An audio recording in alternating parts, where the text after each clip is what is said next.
I'm Amrita. We've moved to the area because my husband has a new job at the local hospital as a consultant.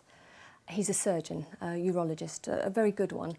I have one boy, Javed. He's at boarding school.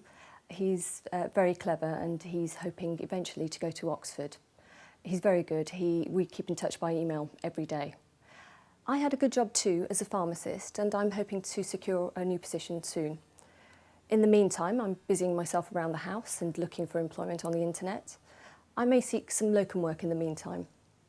I've had bronchial asthma since a child and I was so worried that Javed would inherit my bad genes, but so far he hasn't been afflicted. I remember once we were visiting my husband's family in India and I was taken very, very ill. I couldn't breathe and I was rushed into hospital.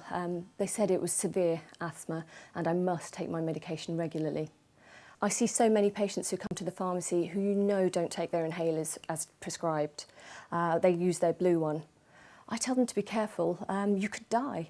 I always take my medication regularly and exactly as prescribed. My husband says, as a standby in an emergency, you must have a nebuliser. My previous GP agreed with him that my asthma was so severe that it would be helpful. I'm very worried now that we've moved to this new area, as before my care was excellent. I'm going to visit the new surgery now to get some new supplies. I stocked up on plenty before we moved, but you can never be too careful and I just wouldn't want to run out.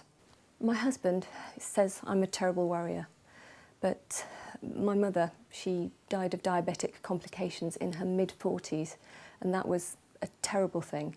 I just wouldn't want my Javed to suffer in the same way.